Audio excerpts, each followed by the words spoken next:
지난주에는 말씀대로 행하는 삶에 대해서, 행하는 것에 대해서 이제 말씀을 나눴다면, 이번 주는 1장 말씀을 정리하면서 헛된 신앙과 바른 신앙을 이제 비교해서 말씀을 나누도록 하겠습니다. 자, 그래서 오늘 주제를 이렇게 잡았는데요. 헛된 신앙을 버리고 예수님을 닮자라는 것을 주제로 이제 각절 말씀 우리 읽도록 하겠습니다. 먼저 26절 말씀 함께 읽도록 하겠습니다.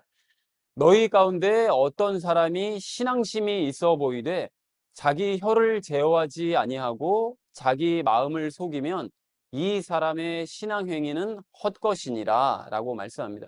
여기 이제 어떤 사람이 신앙심이 있어 보이는데 라고 얘기를 하죠. 근데 여러분 이게 지난주에 잠깐 예를 들었던 것처럼 바리새인이 그랬었다고 그랬었잖아요. 이제 겉으로 보기엔 신앙이 아주 좋아 보이는데 실제로는 말씀으로 거듭나지 않았기 때문에 그 사람은 하나님의 사람이 아니다라는 얘기를 했었었죠. 그러한 사람들이요. 말씀으로 거듭나지 않은 바리새인과 같은 사람들, 또 다른 사람들은 이제 거울로 자기 자신을 들여다보는 사람들, 지난주 것처럼 거울로 겉모양만 슬쩍 보고 나 신앙생활 굉장히 잘하고 있네라고 이제 스스로 속는 그런 사람들, 그런 사람들을 이야기합니다.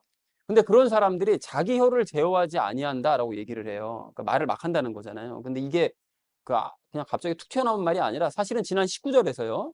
듣지 않고 자기 말만 하는 사람을 얘기한 적이 있었었죠. 듣고, 그러니까 자기 말을 하지 말고 듣고 행하는 데 열심을 내야 된다라고 말씀을 드렸는데 그렇게 듣지 않고 자기 말만 하는 사람들, 그런 사람들이 이제 자기 혀를 제어하지 않는 사람들이라고 할 수 있고요. 또 자기 마음을 속이는 사람은 지난주에 얘기를 했었었죠. 말씀을 듣기만 하고 행하지 않는 사람들, 그런 사람들이 자기 자신에게 이제 속는 거다라고 말씀을 드렸는데 그렇게 신앙생활을 스스로가 이제 잘한다고 착각하는 사람, 이제 겉모양만 보고 그 두 사람을 이야기하는 것입니다. 자, 그러니까 정리를 해보자면 이렇게 될 수가 있겠죠.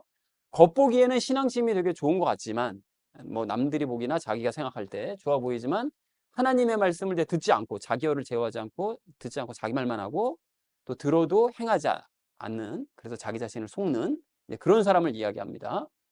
자, 그래서 이런 사람들은 신앙생활을 헛된 신앙생활을 하고 있다는 거예요. 그러니까 1장을 정리를 하면서 이런 헛된 신앙인의 모습을 야고보가 이제 정리를 해주는 거죠. 전체적으로 이런 게 이제 문제다라고 얘기를 하고 있습니다.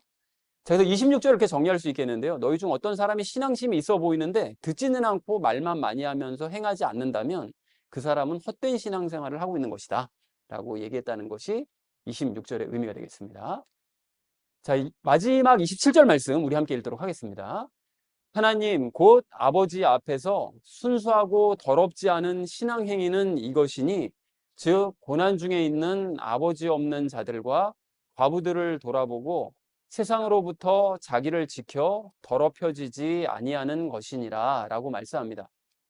자, 그래서 앞에서 그렇게 이제 말을 듣지 않고 자기 말만 하면서 또 실제로 이제 행하지도 않는 이런 사람이 이제 문제다라고 그랬는데 그러면 어떻게 행하라는 얘기냐? 그럼 바른 신앙인은 어떻게 행하라는 얘기냐라고 이제 의문을 제기할 수가 있는 거죠. 그랬을 때 얘기하는 것이 야고보가 얘기하는 게 이겁니다. 그러니까 하나님께서 순수하고 깨끗하게 여기시는 그 행위라는 것은 바로 이런 거다라고 얘기하면서 하반절에서 구체적인 예를 듭니다.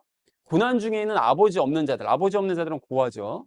그러니까 고난 중에 있는 고아들과 과부들을 돌아보는 사람들, 그러니까 어려움에 처해 있는 고아들과 과부들을 실제로 돌아보는 행위요. 돌보는 행위들. 그거는 타인을 위한 행위인 거잖아요. 일단, 그죠? 행위를 두 가지를 하되, 일단 타인을 위한 행위. 그렇게 불쌍한 처지에 있는 사람을 도와주는 행위. 그리고 두 번째는 세상으로부터 자기를 지켜 더럽혀지지 아니하는 것.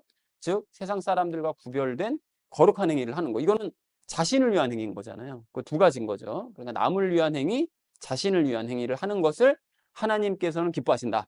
그것을 올바르게 보신다라는 것이죠. 자, 근데 왜 하필이면 이 두 가지를 얘기하셨는가에 대해서는 제가 적용 시간에 따로 이제 말씀을 드리도록 하겠습니다.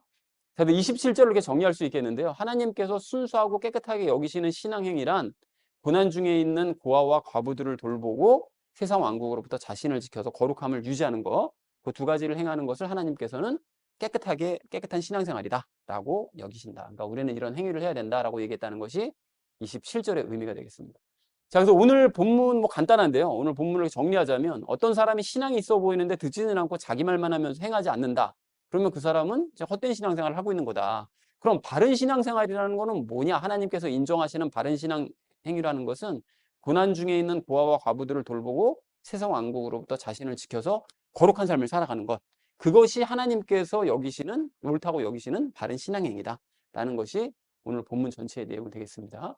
자, 그래서 이 헛된 신앙생활과 참된 신앙생활을 오늘 이렇게 두 가지 26절, 27절 말씀에 비교를 하면서요. 두 가지 이야기를 나눌 텐데요. 첫 번째는 헛된 신앙에 대해서, 두 번째는 예수님을 닮는 삶에 대해서 말씀을 나누도록 하겠습니다. 그래서 오늘의 결론이요. 헛된 신앙을 버리고 예수님을 닮자라는 걸 주제로 나머지 말씀은 삶에 적용하면서 함께 말씀 나누도록 하겠습니다.